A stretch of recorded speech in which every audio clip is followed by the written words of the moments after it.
लेकिन इस बीच कोरोना से दुनिया भर में मची तबाही पर सिंगापुर से भी उम्मीद जगाने वाली भविष्यवाणी की गई है। Singapore university of technology and design ने अनुमान लगाया है कि कोविड-19 का कहर अलग अलग देशों में जल्द ही खत्म होने वाला है।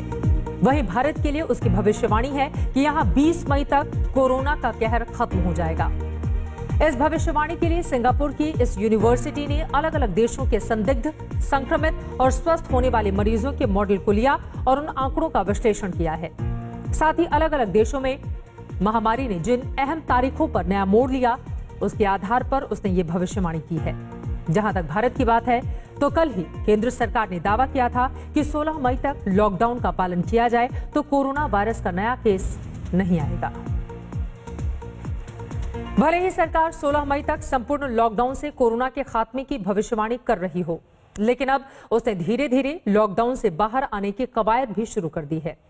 इसी के तहत उसने कल रात देश भर में दुकानें खोलने की इजाजत दे दी, लेकिन उसके आदेश ने कंफ्यूजन को बढ़ा दिया और आखिरकार उसे सफाई देने वाला आदेश जारी करना पड़ा। देखिए।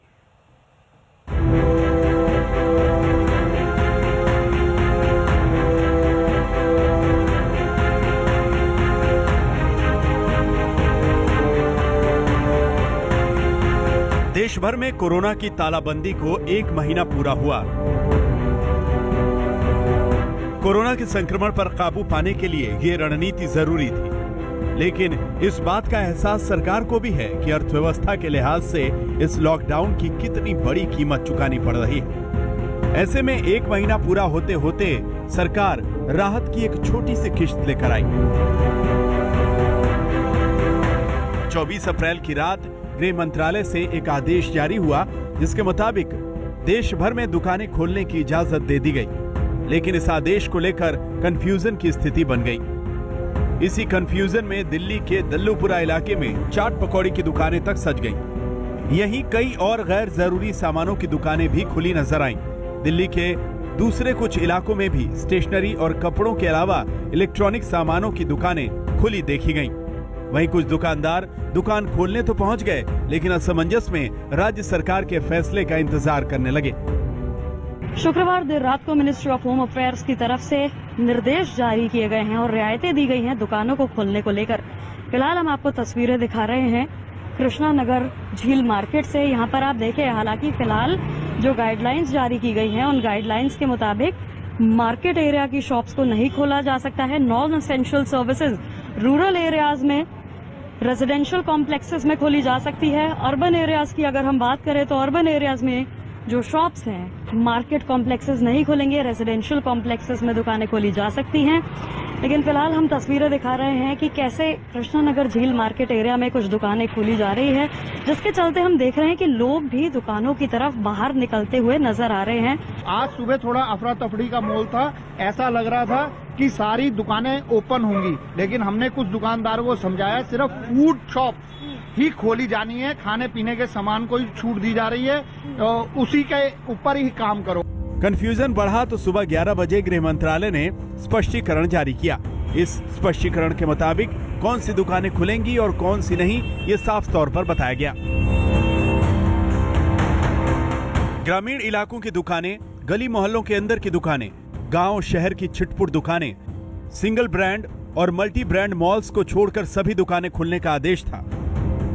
वहीं छोटे बड़े शहरों में मॉल्स, हेयर कटिंग सैलून, शराब की दुकानें, तंबाकू, सिगरेट की दुकानें, किसी भी तरह के रेस्टोरेंट खोलने पर मनाही है। गृह मंत्रालय ने आदेश पारित किया है, जिसके अनुसार ग्रामीण क्षेत्र में सभी प्रकार की दुकानों को खोलने की अनुमति है, सिवाय शॉपिंग मॉल्स के। शहरी क्षेत्र में जो एरियाज कंटेनमेंट जोन्स में नहीं आते हैं, वहाँ पर कुछ प्रकार की दुकानों को खोलने की अनुमति है, जैसे कि नेबरहुड शॉप्स, अड़ोस पड़ोस में जो दुकानें होती हैं, रेजिडेंशियल कॉम्प्लेक्सेस यानी कि आवासीय परिसर में जो दुकान है, या जो स्टैंड अलोन दुकान है जिसके आसपास और दुकानें नहीं हैं।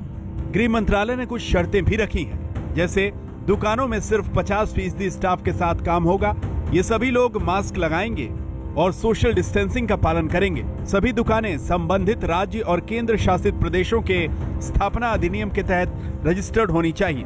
सेंट्रल गवर्नमेंट ने लॉकडाउन की तरफ कुछ नरमी बरती है और कुछ रिलैक्सेशंस का अनाउंसमेंट किया है, पर यह भी कहा है कि हर स्टेट गवर्नमेंट का खुद का ये डिसीजन होगा कि उनको इम्प्लीमेंट करना है कि नहीं, ये देखते हुए कि वो स्टेट कितने केसेस से डील कर रहा है। इस वक्त Maharashtra one of the worst affected states माना जा रहा है, जिसमें 6,817 केसेस अभी तक चल रहे हैं, जिसमें से मुंबई में 4,447 केसेस हैं। उसी को देखते हुए आप देख सकते हैं हम इस वक्त पे पार्ला ईस्ट मुंबई में मौजूद हैं और किसी तरीके का रिलैक्सेशन नहीं दिया गया है। अगर हम लॉकडाउन की बात करें तो सभी दुकानें यहाँ पे बंद हैं, आप देख सकते हैं। गृह मंत्रालय के आदेश को लेकर भ्रम इस बात पर भी था कि क्या अब देश में हर इलाके में दुकानें खोली जाएंगी। इसका जवाब भी गृह मंत्रालय ने दिया। इसके मुताबिक हॉटस्पॉट और कंटेनमेंट जोन के लिए कोई छूट नहीं है, यहाँ दुकानें अभी बंद रहेंगी। हालांकि राज्य अपने हिसाब से इसमें फैसले ले सकते हैं। इस वक्त ये कहा जा रहा है कि जिस तरह से जो इकोनॉमी है, भारत की इकोनॉमी का जो हालात इस वक्त है, जो स्टैग्नेशन दिखा गया है, उसको मद्देनजर रखते हुए इकोनॉमी को किक स्टार्ट करने के लिए एक बूस्टर डोज दिया गया है इकोनॉमी को। और सरकार को लगता है कि जिस तरह का सिचुएशन इस वक्त कोरोना वायरस का है, उससे ये सेफ होगा कि जो इकोनॉमिक एक्टिविटी है उसको चलाया जा सके। तो ये जो दुकानें हैं, स्टैंड अलोन दुकान, ये सब चल सकता है और उसके साथ साथ जो सोशल डिस्टेंसिंग प्रोटोकॉल्स है वो मेंटेन करते हुए इन दुकानों को चलाया जाएगा। दूसरी तरफ उत्तर प्रदेश में योगी सरकार ने कड़ा रुख अपनाया है। राज्य ने 30 जून तक भीड़ भाड़ वाले किसी भी जमावड़े पर पाबंदी लगा दी है। आपको बता दें कि चाहे केंद्र सरकार हो, राज्य सरकार हो, दोनों ने ही ये साफ कर दिया है कि जो कंटेनमेंट जोन्स है, जो कोविड-19 हॉटस्पॉट्स है, वहां पर लोगों को किसी भी तरह की कोई रियायत नहीं मिलेगी। वह एरिया पूरी तरह से सील रहेंगे और जिन दुकानों को खोलने का एमएचए ने आदेश जारी किया है, उन दुकानों में सोशल डिस्टेंसिंग नॉर्म्स और लॉकडाउन के जो रूल्स हैं उनका पालन करना अनिवार्य है। साथ ही साथ दुकानदारों को साफ तौर पर यह कहा गया है कि वह मास्क पहने। उत्तर प्रदेश सरकार ने 30 जून तक पब्लिक गैदरिंग पूरी तरह से बंद कर दी गई है, किसी भी कार्यक्रम को अनुमति नहीं दी जाएगी। बहरहाल ये तो तय है कि कोरोना से जंग का फिलहाल लॉकडाउन के अलावा कोई विकल्प नहीं है, लेकिन लॉकडाउन से बाहर निकलना भी अपने आप में बड़ी चुनौती होगी। लेकिन सरकार एकदम से छूट देने के बजाय धीरे धीरे चरणबद्ध रणनीति पर काम कर रही है। दिल्ली से कमलजीत संधू के साथ आज तक ब्यूरो।